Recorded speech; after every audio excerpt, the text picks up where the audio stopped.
quiero rogar a nuestro hermano Roberto, si él por favor puede orar al Señor y poner este tiempo en oración, pedir también por estos hermanos y por el Evangelio que están compartiendo y por las palabras que en esta mañana vamos a compartir.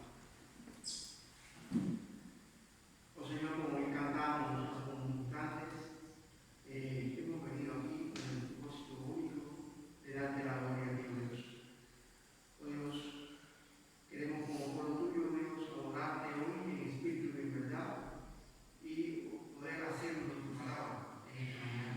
Que tu palabra nos pueda edificar, nos pueda redarguir y también convencer de pecado a aquellas personas que aún no se han acercado. Oh Dios, perdona nuestras faltas y nuestros pecados y también ahora te rogamos que tú tengas en cuenta la obra misionera de estos hermanos allí en ese sitio, oh Dios. Te rogamos por ellos, por sus vidas, para que tú les sigas ayudando, consolando, sosteniendo en medio de tanta adversidad, oh Dios, y ponga en nuestro corazón también el deseo de poder ayudarles a ellos, de poder seguir, oh Dios, aportando para el crecimiento de todos. Oh Dios, una vez más, te rogamos que nos perdones nuestras debilidades y nuestras ofensas, no las tengas en cuenta, Dios. Queremos esta mañana adorarte a ti, que eres el único deseo de gloria y honra. Jesús, amén. Amén. Les invito a que puedan buscar la tercera carta del apóstol Juan. Tercera de Juan.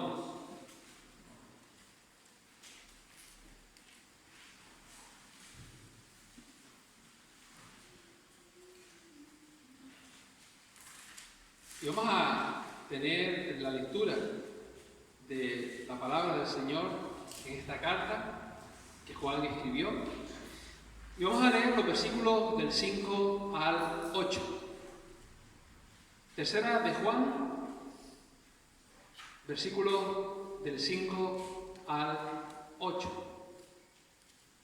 Y dice así la palabra del Señor: Amado, fielmente te conduces cuando prestas algún servicio a los hermanos, especialmente a los desconocidos, los cuales han dado ante la Iglesia testimonio de tu amor, y harás bien en encaminarlos como es digno de su servicio a Dios, para que continúen su viaje. Porque ellos salieron por el amor del nombre de Él, sin aceptar nada de los gentiles. Nosotros, pues, debemos acoger a tales personas para que cooperemos con la verdad. Bueno, ya les adelanté antes que hoy vamos a hablar acerca de ser cooperantes con la verdad. Y bueno, algunos recordarán, no todos los que están en esta mañana, pero sí algunos porque ya estuvieron aquí con nosotros hace unos cuantos meses. Recordarán que ya hace unos cuantos meses tuvimos la oportunidad de empezar a predicar sobre esta tercera carta de Juan. Y una carta que, como hemos leído ahora y que en su momento también pues recordábamos, fue escrita por Juan a un hijo suyo en la fe, llamado Gayo. Evidentemente un hermano en la fe, también nuestro, de Gayo, ¿no? Y eso lo pueden ver en el versículo 1. El anciano a Gayo, es decir, el anciano era Juan, escribiéndole esta carta a Gayo. Y muy rápidamente lo que pudimos ver en aquella primera ocasión al mirar estos primeros 4 versículos de esta carta es que si algo caracterizó la vida de este hombre, la vida de Gayo, y lo sabemos por lo que Juan expresa en esta carta, es que este hombre fue un hombre que conoció y vivió, es decir, que caminó en la verdad. Gayo fue un hombre que conoció la verdad y fue un hombre que vivió la verdad, caminó en esa verdad. Tanto sus palabras como sus sellos se correspondían con su fe en la verdad del Evangelio de Cristo. Este fue un hombre que la verdad que estaba en su corazón era una verdad que él vivía, que él manifestaba y que realmente podemos decir que su fe se correspondía con sus hechos, y esto es muy importante, ¿verdad? porque es vital que nuestra fe en Cristo se corresponda también con los hechos de nuestra vida, en la verdad de Cristo. Gallo fue un hombre íntegro en la fe, una fe que además, dice Juan, iba en constante progreso, prosperando en su vida espiritual, como vimos en aquella vez, ¿verdad? Como dice así el versículo 2, dice que iba prosperando su alma. Es decir, que Gallo era un hombre que espiritualmente estaba prosperando y estaba haciéndolo porque él estaba sujeto a la verdad de Dios y se nutría de ella de continuo. Constantemente se estaba nutriendo de esa verdad. Y sabemos que la verdad de Dios, ¿verdad?, fue revelada por Dios, por medio de su Hijo Jesucristo, fundamentalmente, como nos dice el libro de Hebreos. Y sabemos que el Señor Jesucristo en su ministerio, en el tiempo que estuvo aquí en la tierra, se encargó de transmitir esta verdad a sus apóstoles y discípulos, a aquellos a los que Él había escogido, a aquellos que el Padre le había dado. Y los instruyó y los preparó y los capacitó precisamente para que estos discípulos y apóstoles luego pudieran también transmitir a otros esa verdad. Y el ejemplo lo tenemos aquí mismo en esta carta. Juan se considera el padre espiritual de Gallo, por eso le habla de hijo. Es decir, Juan transmitió esa verdad del Evangelio de salvación a este hombre, a Gallo. Un evangelio que Juan mismo había recibido una verdad primeramente de Cristo. Y sabemos que así sucesivamente, ¿verdad?, esta verdad del evangelio de Cristo se ha seguido transmitiendo generación tras generación hasta el día de hoy. Y ha sido así gracias a los siervos e hijos de Dios, usados por Dios mediante la evangelización. Y esta fundamentalmente por medio de la predicación de la palabra. Fíjense, ya hace más de 2000 años que el Señor Jesús vino y desde ese momento el Evangelio ha seguido siendo proclamado y anunciado de generación en generación hasta nuestros días. Y gloria a Dios y gracias a Dios por ello.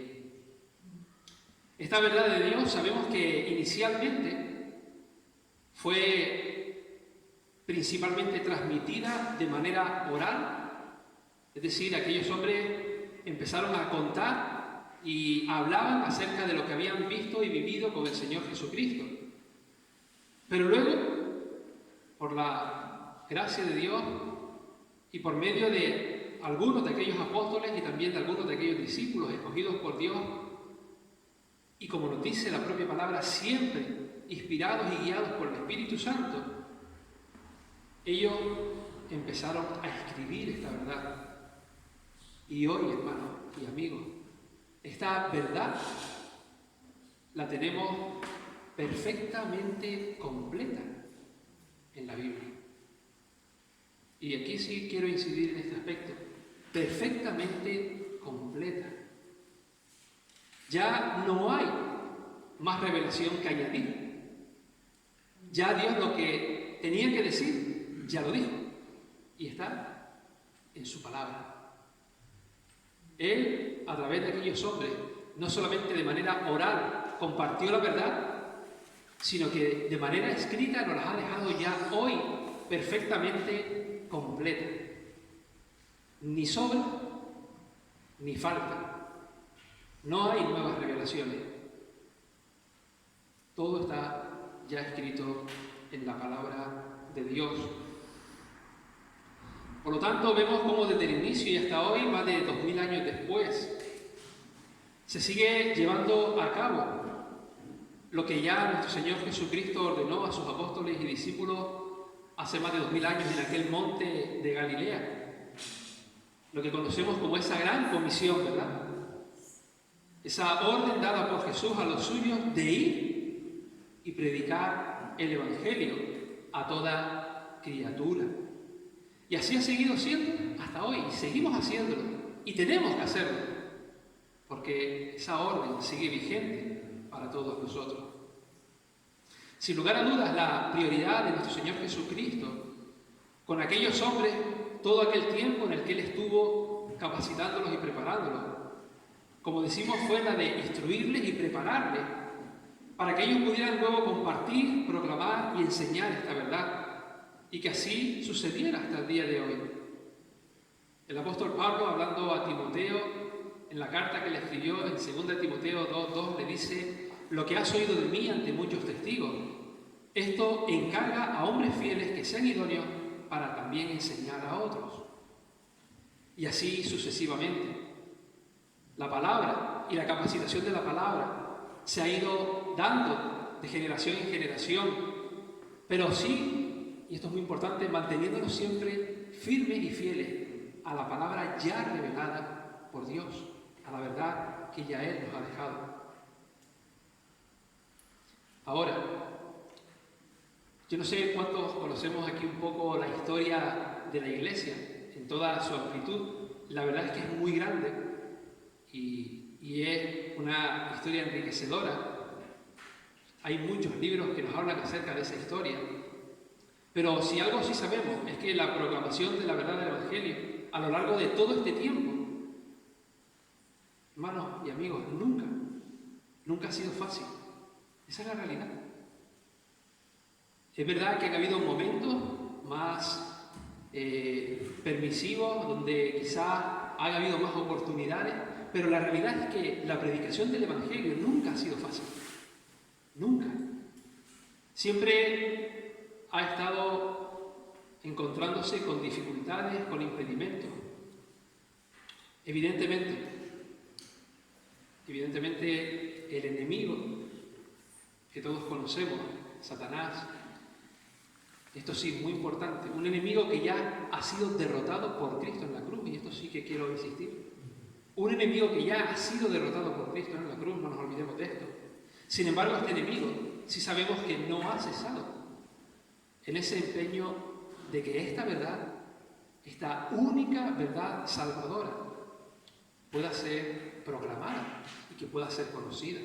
Esa es la realidad. El enemigo está luchando y buscando la manera en que la verdad salvadora de Cristo no sea proclamada, que llegue a los menos corazones posibles, e incluso que si llegue, como veremos, no llegue de la manera fiel que Dios nos la ha dado, sino adulterada por falsos maestros y falsos predicadores. Evidentemente nosotros no vamos a hacer esta mañana un recorrido por toda la historia del cristianismo, ni por la proclamación de este Evangelio, porque no tendríamos tiempo, y porque, como les digo, es mucho, el conocimiento es muy amplio, y reconozco que incluso yo mismo no llego a ese conocimiento extenso. Pero sí vamos a acercarnos por un momento a esos inicios de la historia de la Iglesia, aquella que sí podemos ver ahora, por momentos, en la palabra, simplemente para que veamos que realmente esta dificultad y estos impedimentos ya desde el inicio surgen en la vida de la Iglesia cuando se quería llevar y compartir el Evangelio. Miren, a través del Nuevo Testamento, principalmente de los Hechos de los Apóstoles y de algunas de las cartas, vamos a ver, encontramos ejemplos así.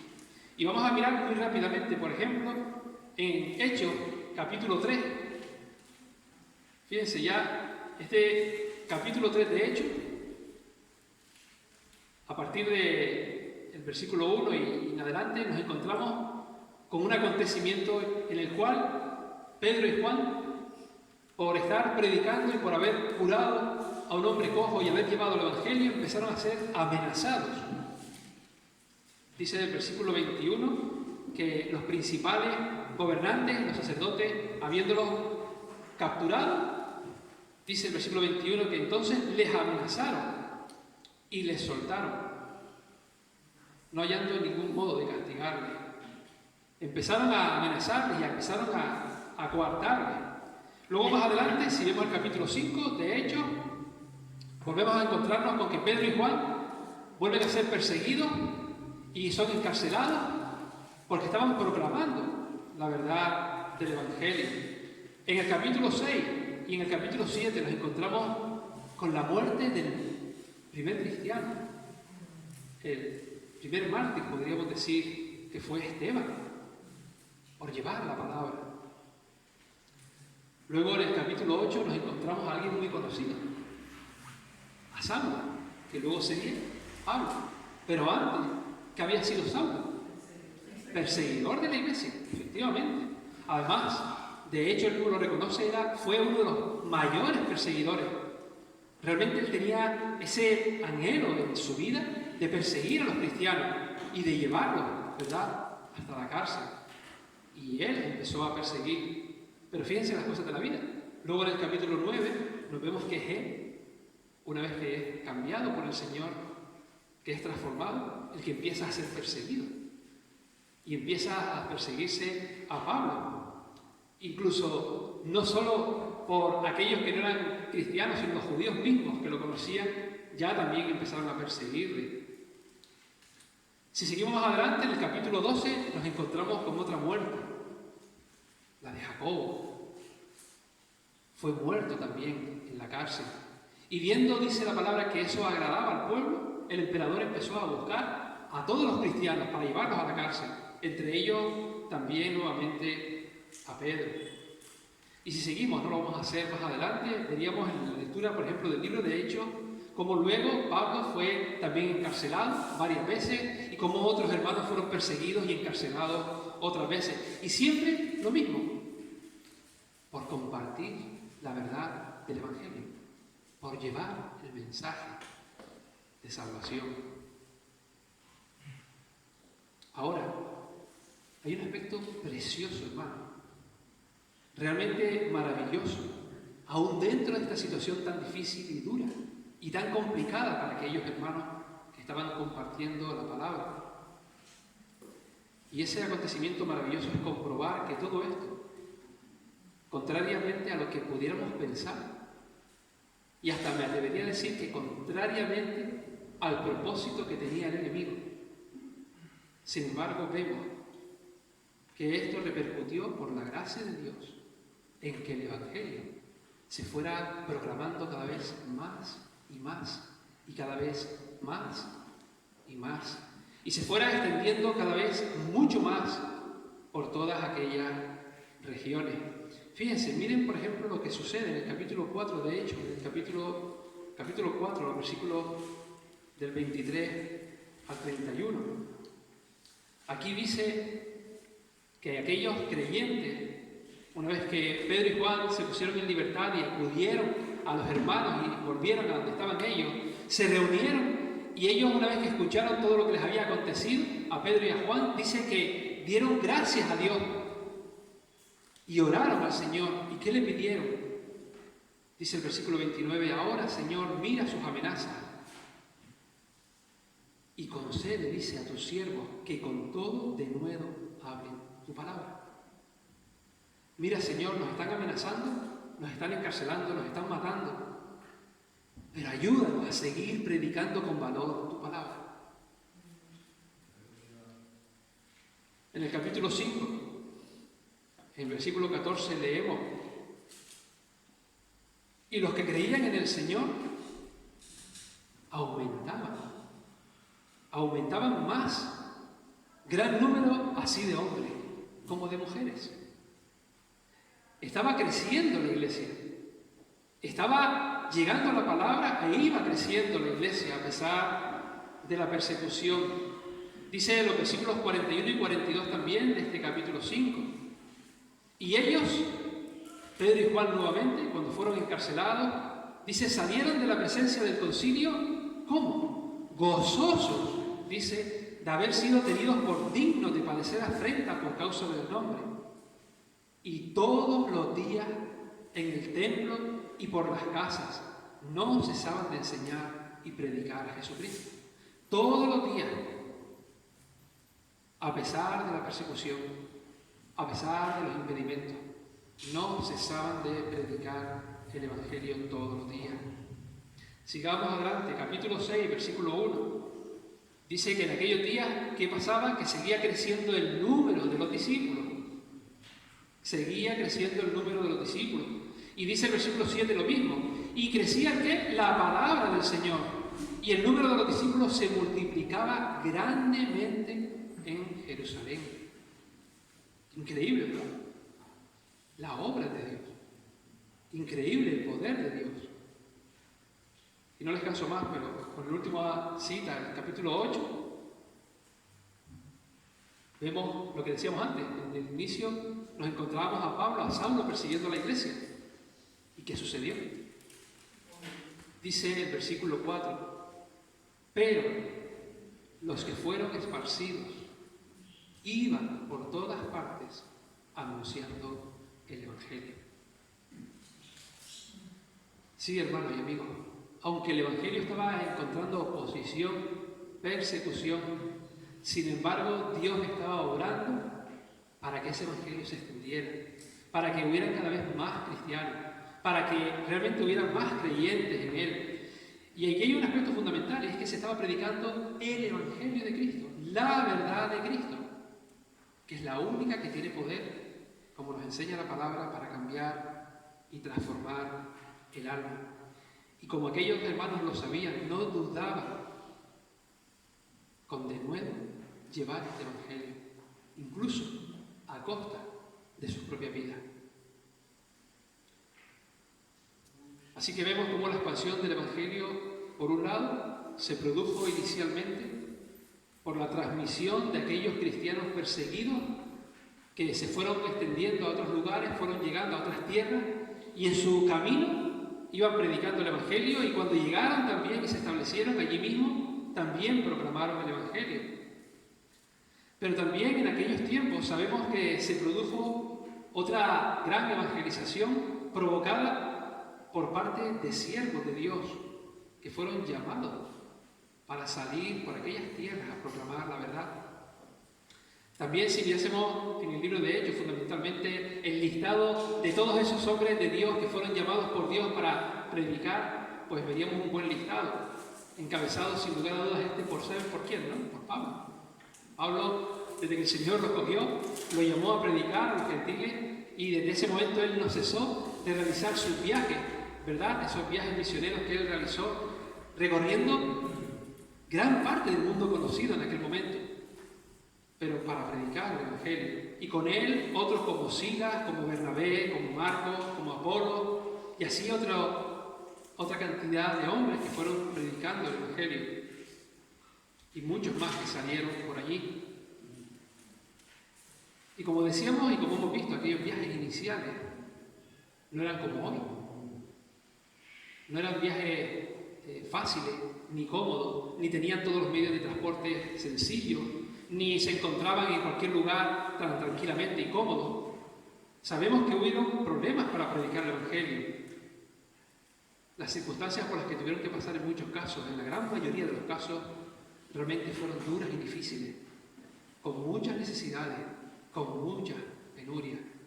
Simplemente miremos lo que Pablo les escribe a los Corintios, en 2 de Corintios 11, del 23 al 28, hablando de sí mismo, de lo que él había vivido y lo que estaba viviendo por compartir el Evangelio. Y dice a partir del versículo 23, para no leer todo el capítulo 11, Pablo decía, hablando de él, que él había estado, dice, en trabajos más abundantes, en azotes sin número, en cárceles más, en peligros de muerte muchas veces. De los judíos 5 veces he recibido 40 azotes menos uno. 3 veces he sido azotado con vara, 1 vez apedreado, 3 veces he padecido naufragio, 1 noche y un día he estado como náufrago en alta mar, en caminos muchas veces, en peligro de ríos, peligro de ladrones, peligro de los de mi nación, peligro de los gentiles, peligros en la ciudad, peligros en el desierto, peligros en el mar, peligros entre falsos hermanos, en trabajo y fatiga, en muchos desvelos, en hambre y sed, en muchos ayunos, en frío y en desnudez, y además de otras cosas, lo que sobre mí se agolpa cada día, la preocupación por todas las iglesias.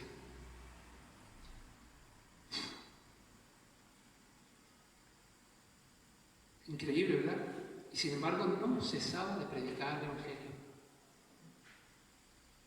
Sabía que era lo más importante que tenía en su vida. Un vaso de barro frágil con un tesoro incalculable de contenido. Y a pesar de todo, seguir proclamando el Evangelio. Y bueno, como hemos comprobado antes también, sin embargo, por la misericordia y la ayuda de Dios, nada detuvo a ninguno de estos hombres de anunciar y proclamar estas buenas nuevas de salvación. Y fíjense, en el texto que hemos leído hoy, de Juan, lo que vamos a ver a continuación en este pasaje, es ver cómo con personas como Gayo, fue lo que Dios usó, vamos a decir, fue uno de los utensilios de Dios, personas como él,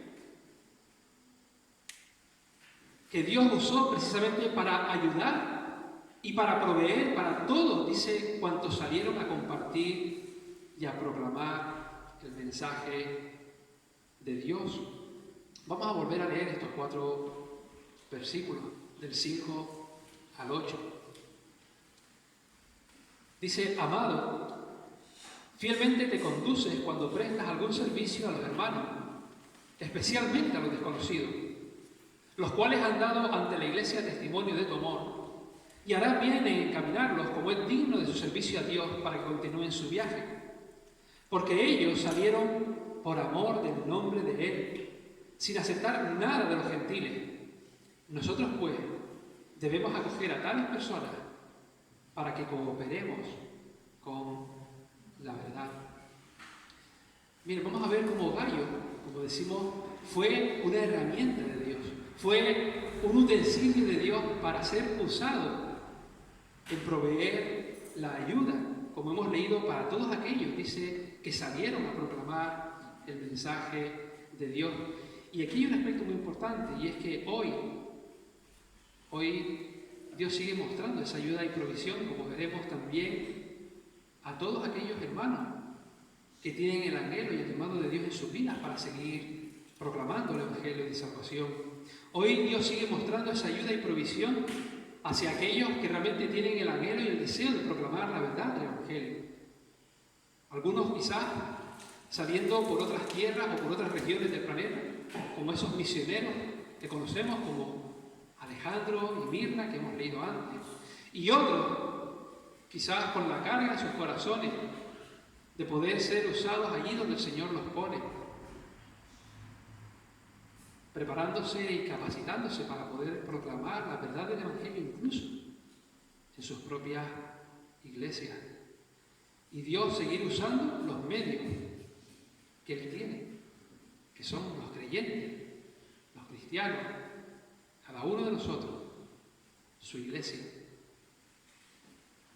Miren, en estos versículos que hemos leído, y ustedes lo tienen probablemente también en el título que pone esta porción, el apóstol Juan estaba, dice, elogiando a Gayo, es decir, estaba elogiando, alabando, ¿no?, la actitud de Gayo, ¿verdad?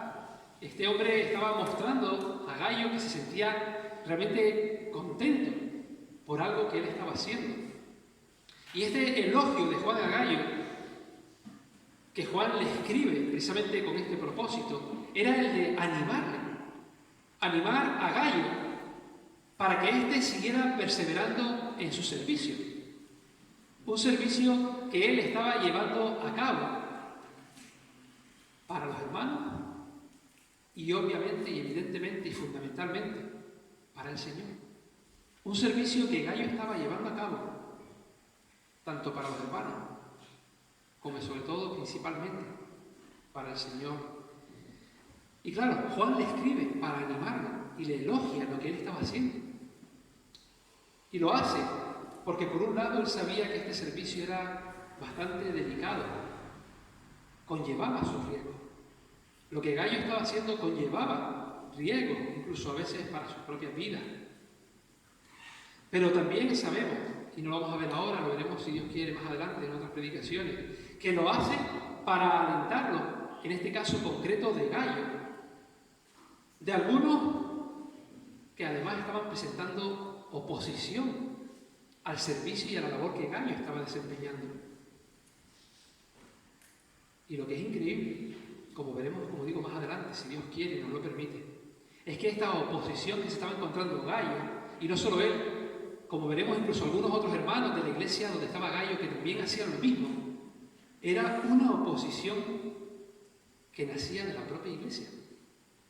Una oposición que nacía de un hombre, dentro incluso de la propia iglesia.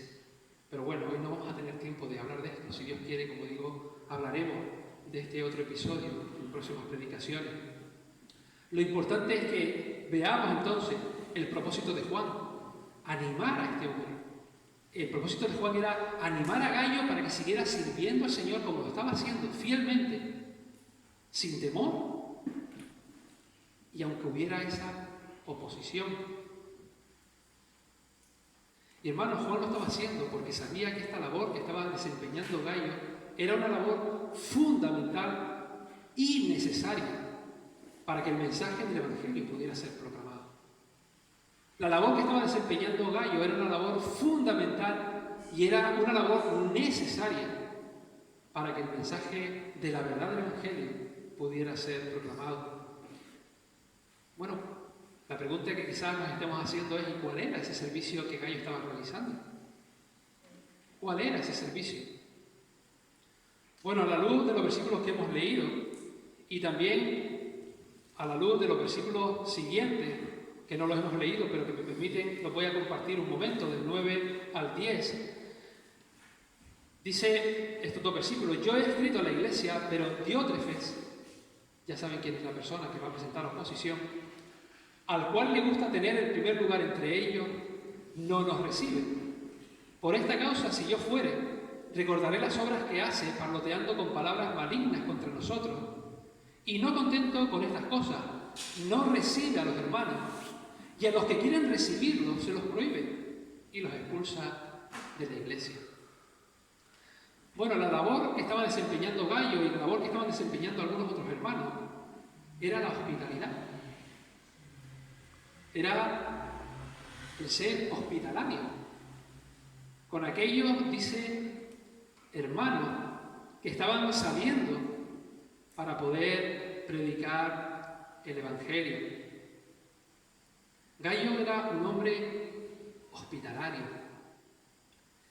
Miren, a lo largo de las Escrituras, no lo vamos a hacer tampoco en esta mañana, porque tampoco tendríamos todo este tiempo, pero sí quiero recordar que podemos ver a lo largo de ella cómo la hospitalidad se presenta, voy a decirlo de esta manera para que lo entendamos, como una actitud de servicio que siempre ha agradado a Dios. Y es más, la hospitalidad es algo que Dios mismo ha querido, que sea una parte por la cual su pueblo, tanto el pueblo de Israel como su iglesia, se pueda caracterizar. Miren, hay muchos ejemplos en la Escritura de siervos que fueron hospitalarios y también de ver cómo ejercieron esa hospitalidad con otros. Y por ejemplo, en el Antiguo Testamento ya vemos cómo Dios, dándole indicaciones a su pueblo acerca de cómo tenían que tratar a los extranjeros que vinieran a ellos, Dios en Deuteronomio 10, 18 y 19 les dice, hablando de Dios, dice que ama también al extranjero dándole pan y vestido. Y Él le dice a su pueblo: amaréis pues al extranjero, porque extranjeros fuisteis en la tierra de Egipto. Y el salmista en el Salmo 146, 9 dice: Jehová guarda a los extranjeros. Cuando leía estas palabras me acordaba inevitablemente de nuestra iglesia, ¿verdad? Si miramos a nuestro alrededor, en esta iglesia, en este cuerpo que el Señor Jesucristo ha permitido que se abra aquí en este lugar, este cuerpo que se reúne para adorarle a Él, está formada por personas de muchos lugares diferentes, de muchos países diferentes. La verdad es que es increíble, pero creo que la otra vez, haciendo un recuento así muy de memoria, no sé si somos aquí más de 12 nacionalidades diferentes en el grupo de hermanos que conformamos esta iglesia. Y la verdad es que es un gozo. Y es un privilegio y es una razón para dar gracias a Dios por habernos permitido tener este cuerpo y haber podido dar esa hospitalidad a tantos hermanos nuestros. Hospitalidad que, como decía, se ha ejercido muchas veces de muchas maneras, a veces proveyéndole de un lugar, a veces cubriendo necesidades fundamentales como alimento, ropa y aquellos enseres necesarios para poder comenzar esa etapa nueva en su vida. Sabiendo lo difícil que es, ¿verdad? Tener que alejarnos del lugar de donde somos, tener que dejar atrás el lugar en el que vivimos. Pero sin embargo, el Señor nos llama a tener esa hospitalidad, a ser hospitalarios. Es un ejemplo. Podemos encontrar más en la palabra. Job era hospitalario con los desconocidos. Nunca dice le faltó a ningún desconocido nada en su casa. Ahora, ¿cómo ejercía Gallo esta hospitalidad? Bueno, en los versículos 5 y 6, volvemos a leer, nos dice: amado, fielmente te conduces cuando prestas algún servicio a los hermanos, especialmente a los desconocidos, los cuales han dado ante la iglesia testimonio de tu amor. Y harás bien en encaminarlos como es digno de su servicio a Dios, para que continúen su viaje. Bueno, la disposición de este hombre era la de poder dar a aquellos viajantes no solamente el cobijo que necesitaban en aquel momento, con el alimento y el descanso principalmente que necesitaban, sino que vemos que también Gallo les proveía de todo cuanto era necesario para que luego ellos pudieran continuar con su viaje. Muy probablemente incluso, pues quizás les daría también hasta dinero para poder sufragar los gastos que se fueran encontrando. No lo sabemos, pero sí sabemos que les proveían tanto del cobijo, del descanso y del alimento, como de todo lo que podían necesitar para luego continuar con su viaje. Un viaje que tenía, como decimos, un propósito: proclamar el Evangelio de salvación. Yo no sé si somos capaces de imaginarnos cuando antes veíamos la situación en la que todos estos hombres se encontraban, como Pablo, que salían por aquellos lugares inhóspitos. 2000 años atrás, imagínense cómo tendrían que ser las ciudades, los pueblos, los caminos, las tierras, todo. Allí no había electricidad, no había luz por los caminos, a oscuras. Los ladrones, las fieras. ¿Qué era lo que anhelaba encontrar uno de estos hombres? ¿Se imaginan? Un lugar donde poder pasar tranquilamente la noche, descansar. Poder llegar a un lugar, hermano, donde pudieran recibirse acogidos, recuperar sus fuerzas, recibir aliento y tener el sustento para luego continuar con su viaje. Qué gran bendición era para ellos encontrarse con hermanos que les ofrecían esa hospitalidad. Y saben, probablemente no había ningún cartel, pero el hogar de Gallo se prestaba para ello. El hogar de Gallo se prestaba para esa hospitalidad. Gallo los acogía y los recibía en su casa a todos aquellos hermanos. Incluso, como hemos leído, a aquellos hermanos que él no conocía, pero que habían salido, dice, por el amor de Cristo, a proclamar su palabra. Y aquí hay un aspecto muy importante que me gustaría destacar y que creo que Juan deja perfectamente claro, pero por si acaso. Miren, en este caso estamos viendo el ejercicio de servicio que estaba llevando a cabo Gallo. Era un ejercicio de servicio de un hermano en la fe hacia otros hermanos en la fe. Y esto es importante que lo entendamos. Cuando Juan habla aquí de desconocidos, no estaba diciendo que Gallo hospedara a cualquier persona en su casa. Estaba hablando de hermanos que él no conocía, pero hermanos en la fe. No vamos a entrar, porque no es tampoco el propósito de esta mañana, de cómo debemos de ejercer, evidentemente, la misericordia y el amor, pero sí vamos a ver que tenemos que ser muy sabios y seguir muy bien las indicaciones que el Señor nos da, como vamos a ver a continuación. Pero en este caso concreto, la labor de Gallo era la labor de un hermano que en la fe acogía a otros hermanos en la fe que iban proclamando el Evangelio. Incluso esos hermanos en la fe, él no los conociera, los acogía en su casa. Evidentemente, como hemos dicho, como coinciden la gran mayoría de aquellos que estudiamos la palabra, de aquellos estudiosos de la palabra, es lógico entender que este servicio de hospitalidad requería de mucha sabiduría y requería de mucho conocimiento del Señor y de su verdad. para que de esta manera ellos pudieran saber quién era la persona que se estaba quedando con ellos. Por lo menos, y por lo que hemos visto, ¿verdad? Creo que a Gayo no le faltaba este conocimiento, ¿verdad? Porque era un hombre que amaba la verdad y un hombre que vivía en la verdad y que crecía en la verdad. Así que Gayo conocía la verdad de Dios y por lo tanto podía tener esa sabiduría y ese discernimiento para ver y reconocer a sus hermanos. Miren, si bien es cierto que las iglesias primitivas, aquellas primeras iglesias, con el tiempo, no lo vamos a ver, pero pueden ver el hecho, empezaron a dar cartas de recomendación a aquellos que salían de sus iglesias, precisamente para que a través de esas cartas fueran recibidos en otros lugares y supieran que venían de congregaciones y de iglesias en las que se reunían. Sin embargo, todavía en aquellos momentos había muchos que salían sin cartas de recomendación. Había muchos que salían con el anhelo y el llamado del Señor a llevar el Evangelio, pero lo hacían y no tenían cartas. Y en aquel momento, evidentemente, no había un móvil para yo llamar y decir, oye, mira, que va a ir fulano hasta allí y recíbelo en tu casa. O era difícil, ¿no?, mantener esa comunicación. Pero había hermanos que salían a llevar el Evangelio. Pero ¿saben una cosa? No eran los únicos que salían. También salían muchos falsos maestros. También salían muchos llamados, entre comillas digo, cristianos, pero que realmente no eran cristianos.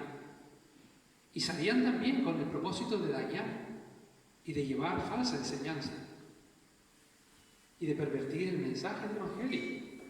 Por lo tanto, se hacía muy importante, muy necesario, tener un conocimiento correcto de la verdad de Cristo para discernir a aquellas personas que venían diciendo que venían a proclamar la verdad del Evangelio. Obviamente esto no es diferente hoy, ¿verdad?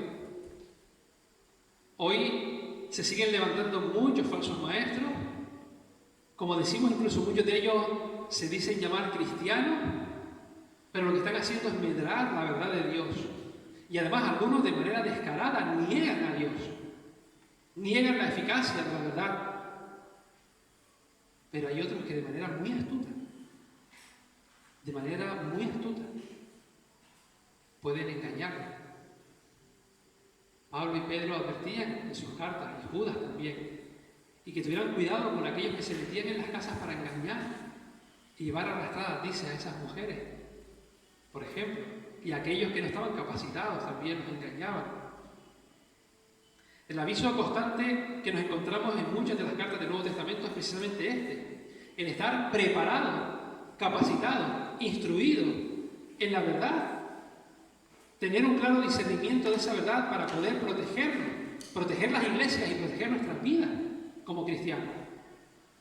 Es fundamental, no piensen que esto es para mí porque estoy predicando aquí, el que me tengo que preparar y enseñar. Todos tienen que prepararse y tienen que estar capacitados para que cuando se encuentren con alguien que les quiera llevar la palabra, sepan realmente si están discerniendo y si realmente están ciñéndose a la verdad de Dios, a la verdad de Cristo. Eso es muy importante. Nuestra responsabilidad, la responsabilidad de cada uno de los hijos de Dios es prepararnos y capacitarnos en la palabra del Señor. Miren, Judas, por ejemplo, son las únicas palabras que voy a leerle. Judas decía en su carta, una carta fundamentalmente escrita para hablar de estos falsos maestros y estas falsas enseñanzas. Amado, dice en el versículo 3 y 4, amado, por la gran solicitud que tenía de escribiros acerca de nuestra común salvación, me ha sido necesario escribiros, exhortándoos que contendáis ardientemente por la fe que ha sido una vez dada a los santos, porque algunos hombres han entrado encubiertamente, los que desde antes habían sido destinados para esta condenación, hombres impíos que convierten en libertinaje la gracia de nuestro Dios y niegan a Dios, el único soberano, y a nuestro Señor Jesucristo. Él tenía muchísimas ganas de escribirles, dice, y compartir con ellos las alegrías del gozo de la salvación, pero vio una necesidad mayor, exhortarles de que se sostenieran en la fe que habían recibido, firme, porque muchos estaban engañando y arrastrando, negando a Dios. Y luego sigue diciendo más adelante en los versículos del 17 al 21, pero vosotros, amados, tened memoria de las palabras que antes fueron dichas por los apóstoles de nuestro Señor Jesucristo, los que os decían, en el postrer tiempo habrá burladores que andarán según sus malvados deseos. Estos son los que causan divisiones, los sensuales, que no tienen el Espíritu. Pero vosotros, amados, edificando sobre vuestra santísima fe, orando en el Espíritu Santo, conservados en el amor de Dios, esperando la misericordia de nuestro Señor Jesucristo para la vida eterna. Era así. Muchos salían engañando, muchos salían medrando la verdad, y era fundamental tener un conocimiento preciso, correcto, para poder tener discernimiento de aquellos que venían. No nos vayamos muy lejos. La segunda carta de Juan, nosotros estamos en la tercera, la segunda carta de Juan fue escrita a una señora y a sus hijos, dice. Y principalmente, para que lo sepan, había un propósito. Vamos a leer los versículos del 7 al 11, simplemente de esta segunda carta, en la parte de atrás. Y fíjense lo que le dice Juan a esta mujer. Porque muchos engañadores han salido por el mundo, que no confiesan que Jesucristo ha venido en carne. Quien esto hace es el engañador y el anticristo. Mirad por vosotros mismos, para que no perdáis el fruto de vuestro trabajo, sino que recibáis galardón completo. Cualquiera que se extravíe y no persevera en la doctrina de Cristo, no tiene a Dios. El que persevera en la doctrina de Cristo, ese sí tiene al Padre y al Hijo. Y fíjense lo que dice a continuación. Si alguno viene a vosotros y no trae esta doctrina, fíjense, no lo recibáis en casa, ni siquiera le digáis bienvenido, porque el que le dice bienvenido participa en sus malas obras. No podemos participar con aquellos que niegan la verdad de Dios. Ni siquiera podemos decirles, oh, bienvenido. Sí es cierto, debemos de orar por si quizás en la misericordia del Señor pueda cambiar sus corazones para la verdad del Evangelio. Pero no podemos tener comunión, no podemos hospedar en nuestra casa a alguien que niega de Dios, que no quiere saber nada de Dios y que además enseña lo que no es de Dios. Esto es importantísimo. ¿Y saben por qué sucedía en este caso esto con esta mujer? No lo hemos visto, pero bueno, Juan describe precisamente por esta razón. Y como vamos a ver a continuación, se va a ver el caso de Gallo. Porque, aunque aquella mujer tenía mucho amor, todavía necesitaba de tener más discernimiento y conocimiento de la verdad y un amor más hacia la verdad de Dios. Porque a veces pasa eso, hermano. Amamos, pero muchas veces amamos sin el sentido correcto, como vamos a ver a continuación. Y por mucho amor que podamos tener por las personas, tenemos que agradar a Dios y no a las personas. Y vivir y obedecer a Dios tal y como Dios nos enseña. Por eso, el punto importante que Juan estaba queriendo destacar de Gallo, y que precisamente es lo que realmente Juan estaba elogiando de Gallo, es que esta hospitalidad era fruto de su amor. Pero fíjense, no ya solo de su amor hacia los hermanos, sino fundamentalmente del profundo amor y de la fidelidad que Gallo tenía a la verdad de Dios.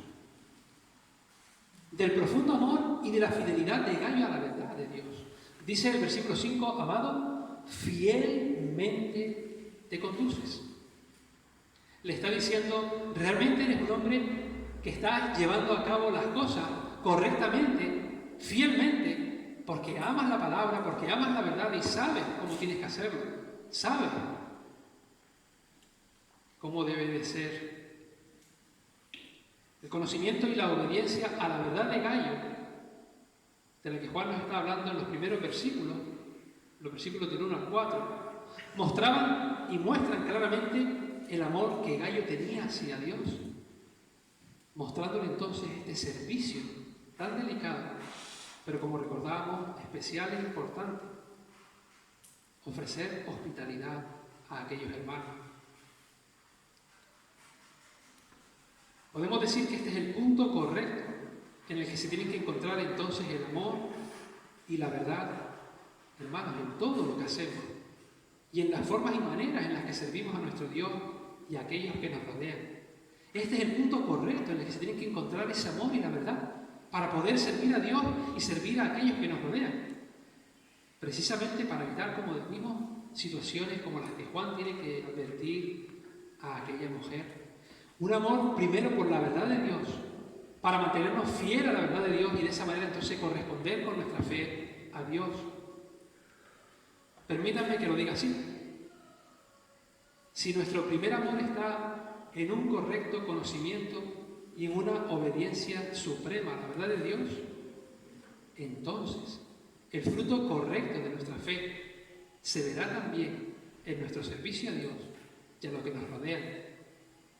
Porque entonces serán en las buenas obras que Dios ha preparado de antemano, en las que andemos.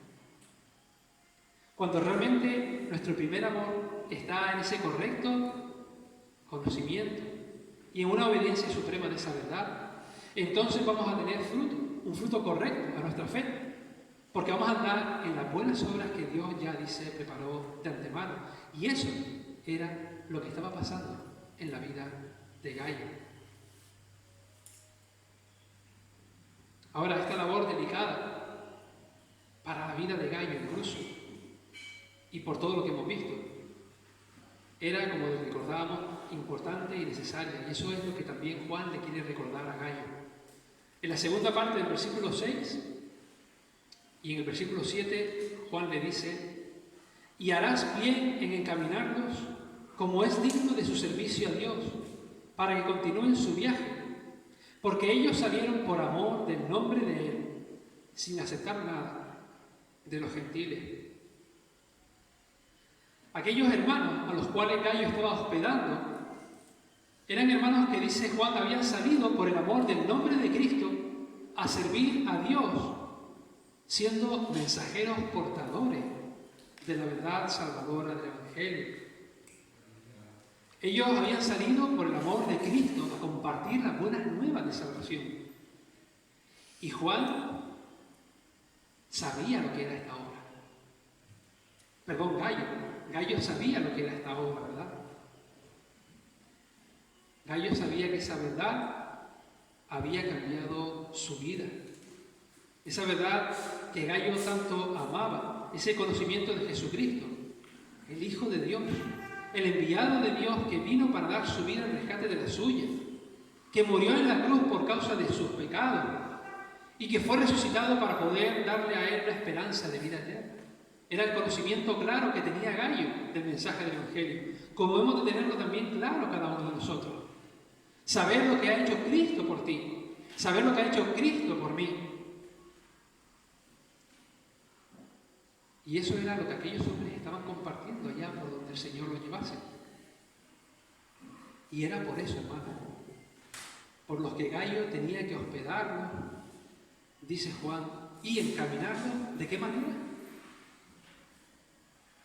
Harás bien en encaminarlos, dice, como es digno de su servicio a Dios. O lo que es lo mismo, encaminarlos y servirle de la manera en la que Dios mismo lo haría. De la manera en la que Dios haría ese servicio, Gallo, tú tienes que hacerlo. Igual que Dios les proveería y los cuidaría, tú tienes que cuidarlos. Y eso lo tenemos que hacer también nosotros. Tenemos que pensar en cómo lo haría Dios para que nosotros lo hagamos a semejanza de Él. Y en especial, hermano, porque este servicio era un servicio primordial de Dios para la extensión de su reino. Esta es la exigencia y la excelencia del servicio a Dios. Servir como es digno de Él. El ejemplo claro que encontramos en la palabra sobre esta exigencia y excelencia, ¿saben en quién la tenemos? En el Señor Jesucristo. Efectivamente, en el Señor Jesucristo, que Él sí cumplió esa exigencia y esa excelencia en el servicio hacia nosotros, entregando por completo toda su vida.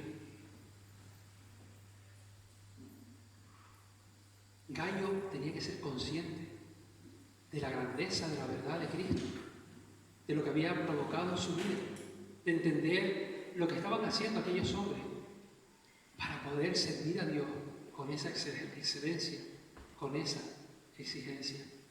La pregunta es si somos nosotros conscientes de lo que Dios por medio de su Hijo Jesucristo ha hecho por nosotros.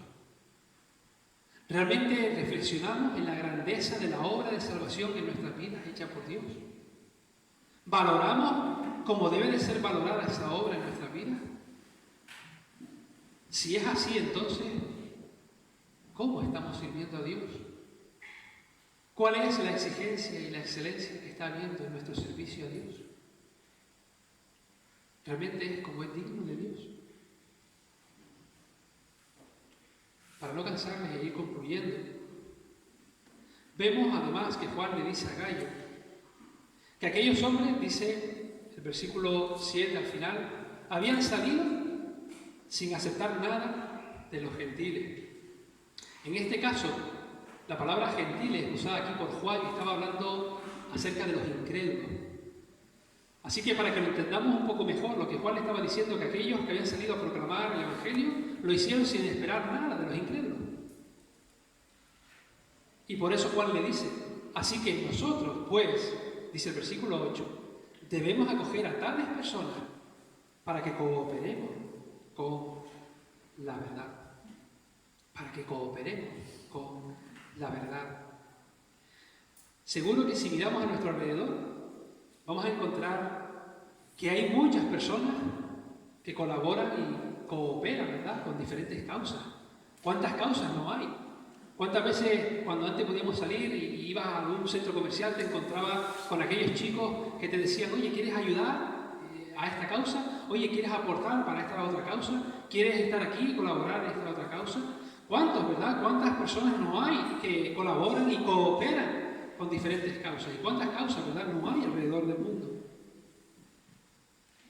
Pero, ¿saben? Sabemos que generalmente todos los que cooperan, incluso a veces tenemos que reconocer que nosotros mismos lo hacemos cuando nos vemos afectados por ella, ¿verdad? Cuando cojo yo la enfermedad, entonces cuando me uno a aquellos que tienen la misma enfermedad que yo y coopero con ellos. Cuando resulta que soy yo el que me quedo sin casa, me uno a aquellos que no tienen casa y coopero con ellos para que puedan tenerla. Esa es la realidad, tenemos que reconocer que es así. Pero en el caso de la obra de Dios y de los creyentes, vamos a decir que hay una evidencia mayor en este aspecto.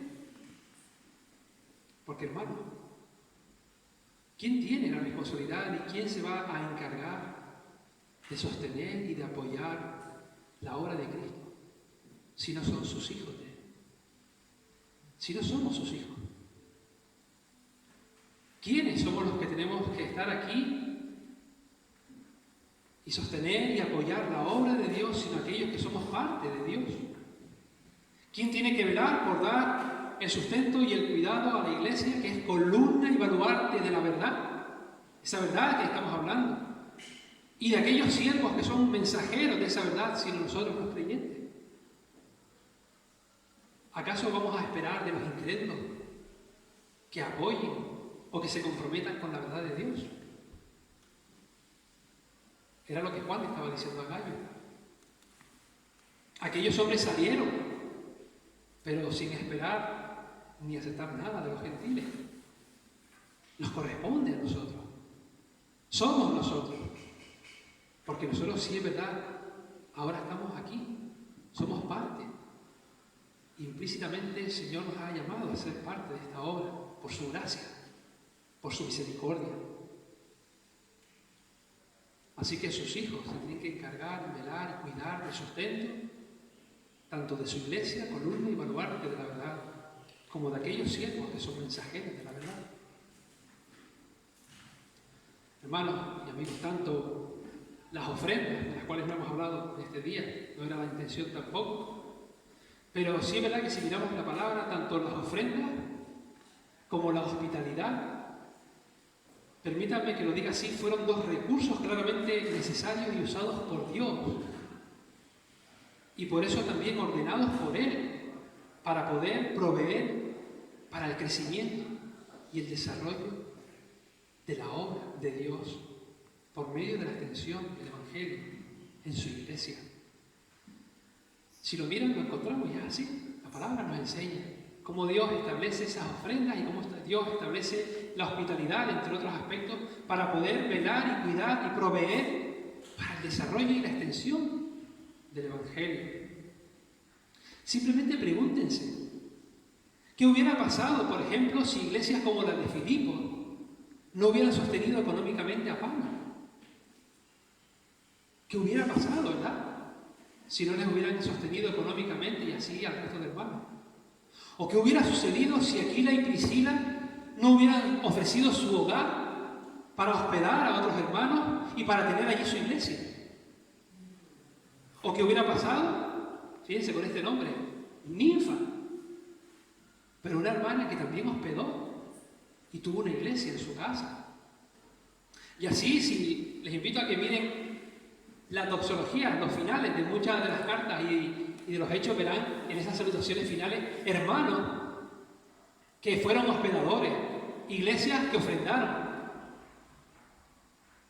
aquellos que colaboraron para la extensión del reino de Cristo, dando su hospitalidad, dando sus ofrendas, evidentemente aquello que el Señor pone en nuestro corazón.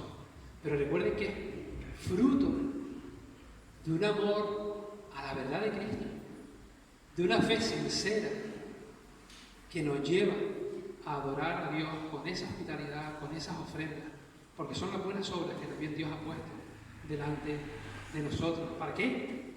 Para cooperar con la verdad, para ser cooperantes de esta verdad, para que esta verdad sea proclamada y anunciada, para que este conocimiento de Cristo llegue a más corazones y puedan ser más y más y más las personas que puedan conocer de la verdad y en la misericordia y en la gracia de Dios puedan ser cambiados y transformados. No para cualquier cosa, sino para poder pasar de muerte a vida. Oremos, hermanos, para que el Señor ponga en nosotros ese corazón de Cristo, compasivo, misericordioso, esa visión de Cristo, de ver la verdadera necesidad y poder ayudar llevando la verdad del Evangelio. Y esto es muy importante, lo decía ahora y lo vuelvo a repetir. Todo esto tiene que nacer de nosotros, como también nacía de Gaia y como también nacía del resto de hermanos y de iglesias que hemos nombrado ahora, como fruto de una fe verdadera en Cristo y la manifestación del amor que testifica que fielmente nos mantenemos en el crecimiento y en el conocimiento y en la obediencia de la verdad de Dios. ¿Y saben por qué? Porque ofrendar y colaborar y ayudar lo pueden hacer todas las personas. Esa es la realidad. Todos pueden venir y poner dinero ahí. Todos pueden venir y dar su tiempo y ayudar y colaborar y participar. Eso pueden hacer todas las personas. Como decimos, y como algunos creen, hay muchas buenas, yo digo entre comillas, personas. Y sin embargo no son creyentes. Están lejos de la verdad de Cristo. Y evidentemente lo que están haciendo no vale absolutamente para nada. Viven engañadas si piensan que con eso ya están cooperando con la verdad. Porque primero tienen que tener el amor de la verdad en su vida para realmente ser cooperadores entonces de la verdad.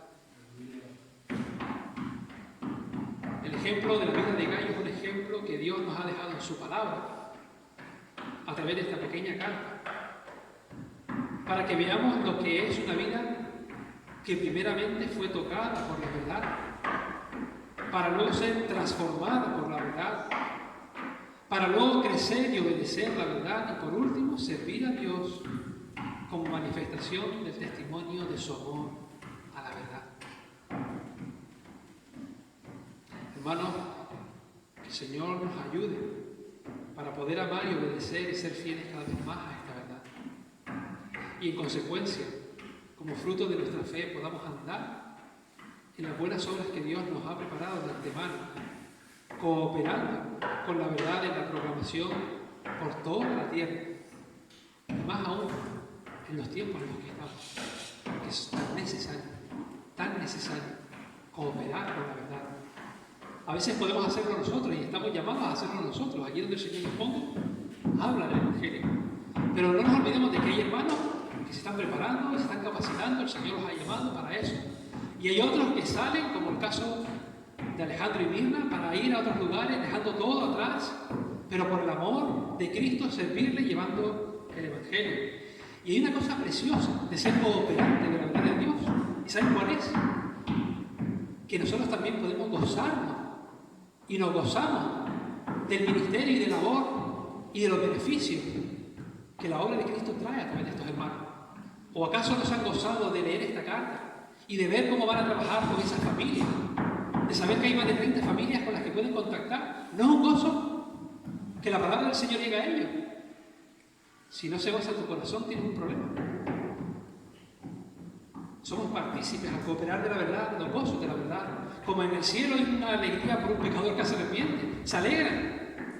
Nosotros nos gozamos, nos alegramos de esa labor y de ese trabajo. Nosotros como iglesia no solo hemos adquirido el compromiso de sustentar esta obra aquí, sino de cooperar con la verdad, como hemos visto, por ejemplo, apoyando a hermanos como estos. Oremos por ello. Oremos por ello. Y a ti que nos visitas en esta mañana, si quizás aún el Señor no es el Señor de tu vida, no lo sé, pero sí te animo a que te examines delante de Él.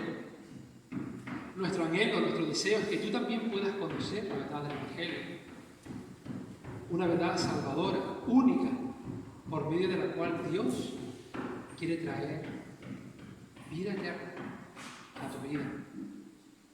Nosotros queremos ser portadores de la verdad con santo temor y temblor. Oramos al Señor para que nos use. Ora por nosotros, ora por ti, ruega a Dios que te dé sabiduría y que derrame su gracia bendita en tu vida para tu salvación. Nuestra iglesia nos ofrecemos para poder ayudarte en el conocimiento de esta verdad, para enseñarte de esta verdad. Un evangelio que, como hizo con Gallo, también a nosotros nos ha transformado para darnos una nueva vida. Te animamos entonces a que puedas seguir conociendo de ella y te animamos a que puedas seguir participando con nosotros aquí en la iglesia de esta verdad. Demos gloria a Dios y gracias a Dios por su palabra. Sí, bendito Señor y Padre Celestial, agradecidos estamos a ti por mostrarnos, Señor, tu verdad, una verdad que ha cambiado y ha transformado nuestra vida por completo. Gracias, oh Padre. Gracias porque a través de ese conocimiento de la verdad, a través de crecer y de amar más y más esa verdad de nuestra vida y de querer vivir en obediencia a ella, podemos ahora, Señor, servirte con excelencia, tal y como tú quieres, Dios mío. Tú, Señor, nos usas a tus hijos, principalmente, Señor, para que a través de ese servicio podamos edificarnos como iglesia y también podamos ayudar en la extensión, Señor, en la extensión y en la proclamación de este Evangelio de salvación. Que tú pongas en nuestros corazones sabiduría y discernimiento sobre cómo servirte, Señor. Y concretamente en este aspecto de la hospitalidad, oh Padre, que no dejemos, Señor, de ayudar y acompañar y de poder sustentar a aquellos que están proclamando la verdad del Evangelio. Que nos dé sabiduría para entender quiénes son y podamos, Señor, apoyar y compartir el ministerio con ellos. Cuida, te rogamos en especial por Alejandro, por Mirna, por su hijo, Señor. Ayúdale en estas labores, en estos planes, Señor, que ponen delante de ti en oración para los próximos meses, llevar tu palabra de salvación a estas familias. Y bendice también esta iglesia, Padre.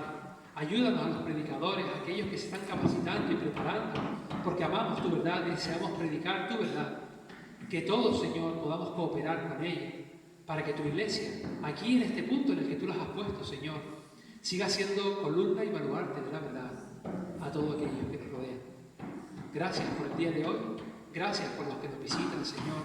Bendícenos y acompáñanos, y todo te lo pedimos y te damos las gracias en el precioso nombre de Cristo Jesús.